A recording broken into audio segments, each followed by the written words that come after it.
Bienvenue sur Azimut. Ici, nous parlons orientation. Retrouvez tous nos contenus et nos outils pour les parents sur azimut-orientation.com. Bonne écoute.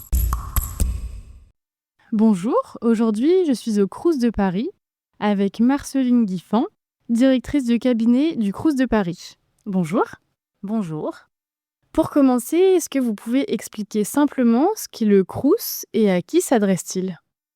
Alors, le Crous, là c'est un sigle, peu de gens connaissent la signification du sigle, donc c'est le Centre régional des œuvres universitaires et scolaires. Donc ici, on est au Crous de Paris. Il y a un Crous dans chaque académie de France, donc 26 Crous en tout, et qui sont coordonnés par un centre national, le CNUS. Les Crous, donc, ce sont des opérateurs de l'État qui sont rattachés au ministère de l'Enseignement supérieur et qui ont pour mission d'accompagner les étudiants au quotidien.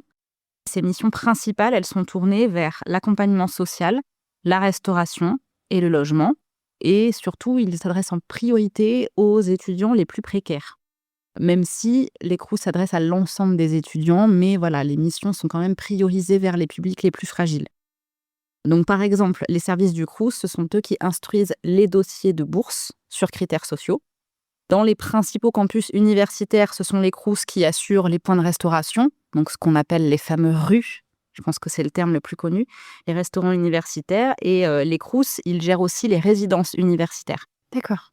Ce qui permet aux étudiants de bénéficier d'un loyer particulièrement avantageux quand on fait ses études. Alors, nous, on est au Crous de Paris. Il est vrai qu'à Paris, le sujet logement est un peu plus contraint et qu'on est loin de pouvoir héberger tout le monde. Mais voilà, selon les académies, la situation est plus ou moins favorable. Donc ça, ce sont les missions principales du Crous, donc l'accompagnement social, la restauration universitaire, les résidences. Mais il y a aussi un autre volet qui est un peu moins connu, mais qui existe néanmoins, c'est la partie animation de la vie étudiante, notamment sur la culture et sur l'animation en général. Donc les Crous proposent des activités, tout ça dans un but de surtout lutter contre l'isolement. D'accord, très bien. À quel moment de la vie étudiante est-ce qu'on entre en contact avec le Crous pour la première fois ? Alors le premier contact, généralement, il se fait quand on est en terminale, au moment où on va constituer son dossier social étudiant. Donc nous, on appelle ça le DSE, dossier social étudiant. En fait, c'est le dossier de bourse. C'est la première étape qui va être nécessaire pour pouvoir demander et une bourse et un logement. Et ça se fait avant même de connaître son affectation sur Parcoursup. Ça aussi, c'est une idée reçue. Attention, on n'attend pas Parcoursup pour faire sa demande. Ça se fait en amont, au milieu de l'année de la terminale. Donc ça, c'est le premier contact. Le dossier est instruit. Puis ensuite, quand on entre en études supérieures à partir de la rentrée d'après, en fait, on est en contact avec le Crous de plein de façons différentes. Donc soit au quotidien quand on déjeune au restaurant universitaire, soit on est soi-même résident dans une résidence universitaire, donc on est au contact des personnels du Crous et de l'environnement Crous de façon encore un peu plus rapprochée. Mais comme je le disais tout à l'heure, il y a pas mal d'activités. Il y a beaucoup d'activités qui sont faites en partenariat entre les Crous et les établissements d'enseignement supérieur. Donc les universités, mais pas que, ce sont nos premiers partenaires. Donc dans la vie d'un étudiant, en fait, on est un acteur, on fait partie de la sphère de tous les acteurs que l'étudiant va croiser dans son quotidien à l'université ou même dans certains autres établissements hors université.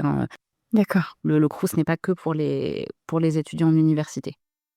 Ensuite, pour les étudiants qui vont rencontrer certaines difficultés pendant leurs études pour diverses raisons, qui peuvent être des situations de précarité, des fragilités, des problèmes de santé mentale, etc. Le Crous propose différents dispositifs pour soutenir ces étudiants-là et ces publics fragiles. Notamment, le Crous a un service social. Donc le Crous propose des rendez-vous avec des assistantes sociales qui sont ouverts à tous les étudiants. Pas que les étudiants boursiers, mais tous les étudiants qui peuvent rencontrer des difficultés au cours de l'année et qui peuvent avoir besoin de se faire aider financièrement ou d'une autre façon. Très bien. Quelles sont les grandes missions du Crous au quotidien pour les étudiants ? On en a parlé un petit peu dans la première question. Est-ce qu'il y a d'autres éléments que vous voulez développer ? On les a déjà un peu listés, mais je vais quand même les redire, justement pour celles qui sont moins connues et pour pas qu'elles soient oubliées. Donc la principale mission, c'est l'accompagnement social, avec l'attribution des bourses sur critères sociaux, mais aussi l'accès aux fameuses permanences ou rendez-vous avec les assistantes sociales, qui peuvent délivrer des aides d'urgence ou même des aides un peu plus suivis sur l'année. Donc on parle bien d'aide financière pour dire les choses concrètement. Mais il y a aussi d'autres dispositifs ou des relais. Les assistantes sociales du Crous, elles travaillent aussi en lien avec tout un réseau d'autres organismes qui peuvent venir en aide des étudiants en fonction de la situation individuelle de chacun. Ça, c'est important de le dire. Un rendez-vous avec une assistante sociale, c'est une étude individuelle du cas personnel de l'étudiant qui vient voir. Donc, la réponse, elle est adaptée en fonction de la situation et la difficulté très précise qu'il rencontre. On a ensuite, dans les missions principales, on l'a déjà dit, la gestion des résidences étudiantes, résidences universitaires, la gestion des restaurants universitaires, mais la restauration universitaire, attention, ce n'est pas que les restaurants universitaires, surtout au Crous de Paris, où les restaurants universitaires sont en nombre relativement modéré, on va dire. Par contre, nous avons une multitude de petites structures qui sont des cafétérias. Et dans les cafétérias, on peut également avoir accès à des repas, des sandwichs, des repas emportés, mais aussi des repas chauds à réchauffer, qui sont tous fabriqués maison sur place dans nos restaurants ou nos unités de production. Et on permet aussi aux étudiants qui n'ont pas forcément de restaurant universitaire sur leur campus de pouvoir bénéficier du fameux repas à tarif social. Donc le tarif social, c'est 3,30 € pour la majorité des étudiants ou 1 € pour les étudiants boursiers. Et ce repas, il est accessible aussi donc dans nos cafétérias. Et enfin, on a aussi cette mission donc d'accompagnement de la vie étudiante et de la vie de campus avec la vie culturelle, des animations, des ateliers, toutes sortes de choses que vous pourrez consulter sur le site internet du Crous de Paris. Très bien. Est-ce que vous pouvez nous présenter le calendrier clé de l'étudiant sur une année ? Alors, les grandes étapes de l'année pour l'étudiant. La première chose, la principale étape à ne pas oublier, entre mars et mai, c'est la constitution du dossier social étudiant. Donc je le redis, le dossier social étudiant, c'est le dossier qui va servir de demande de bourse et de demande de logement. Donc les campagnes se font chaque année de mars à mai. Ensuite, deuxième étape, entre juin et juillet, là c'est la demande de logement. Tous les étudiants qui déposent un DSE n'ont pas forcément tous besoin d'un logement. Mais si on souhaite un logement, il faut d'abord avoir fait la première étape, le DSE, pour ensuite, en juin-juillet, pouvoir faire sa demande de logement. Fin août et tout au long du mois de septembre, c'est la rentrée universitaire. Donc là, l'étudiant a toutes sortes d'étapes à faire. Et puis, il rentre dans le vif de sa nouvelle vie d'étudiant. Donc, il y a tout un tas de services à découvrir. Donc, à cette période de rentrée, il y a une étape notamment qui est très importante au niveau des Crous pour la restauration. Début septembre, c'est d'activer son compte Easly. Donc pour l'activation du compte Easly, l'étudiant qui a déposé son dossier social étudiant reçoit un mail d'activation sur son adresse qu'il aura renseignée lors du dépôt de son dossier de DSE. Et il faut absolument qu'il se saisisse de ce mail et qu'il suive les instructions pour créer son compte Easly.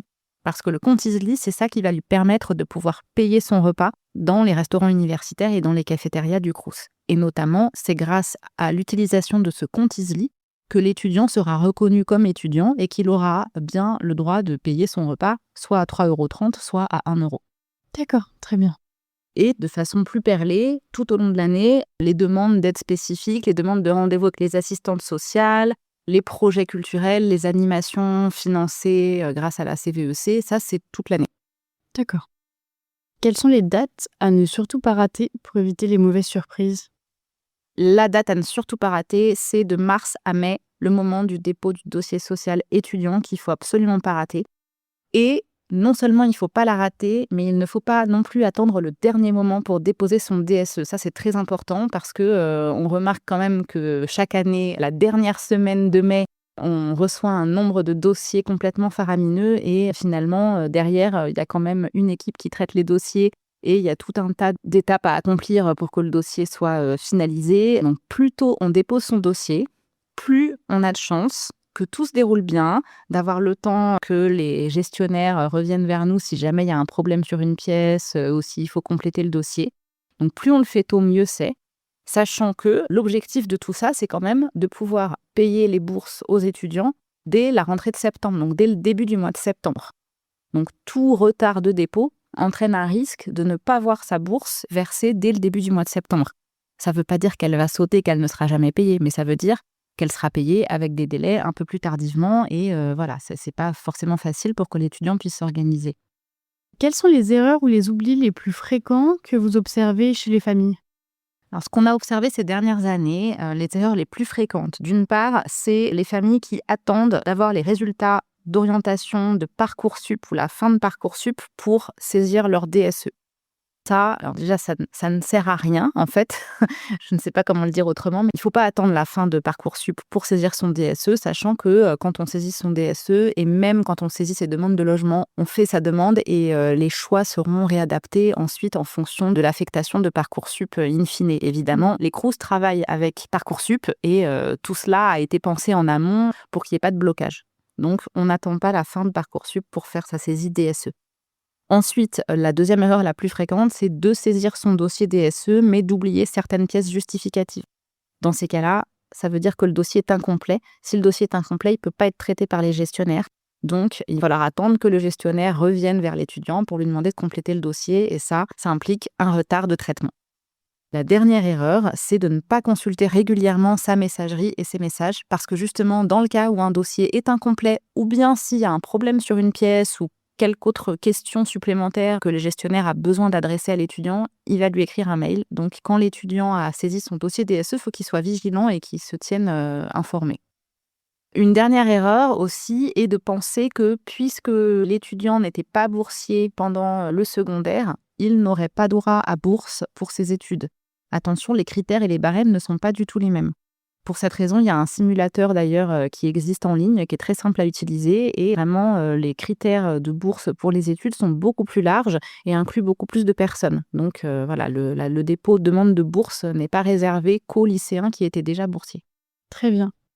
Je me doute que ce simulateur, on le trouve sur le site du Crous, Tout à fait. sur lequel on peut aussi trouver des informations fiables et à jour sans se perdre sur le sujet du Crous. Exactement. Tout est sur le site internet du Crous, sur le site étudiant.gouv également et sur les réseaux sociaux du Crous de Paris, les comptes officiels du Crous de Paris sur les réseaux sociaux, qui sont une façon aussi de se renseigner avec un média que les étudiants utilisent quand même plus quotidiennement et qui leur parle plus avec des vidéos, des choses un peu plus pédagogiques et parfois même des choses un peu ludiques. D'accord. Les réseaux sociaux du Crous de Paris, c'est du Crous en général ou c'est Crous de Paris et ça fait tout? Non, chaque Crous a son propre site internet et ses propres réseaux sociaux puisque les Crous sont bien un acteur local qui joue avec son territoire et ses partenaires du territoire. Donc les actions du Crous de Paris ne sont pas les mêmes que les actions du Crous de Lyon, de Montpellier. Chacun a ses spécificités, s'adapte à son public, son territoire et notamment les établissements d'enseignement supérieur qui sont présents sur ce territoire-là. Très bien, c'est important de le savoir. Dernière question, si vous aviez un conseil à donner aux parents pour aborder sereinement la première année d'études, lequel serait-il?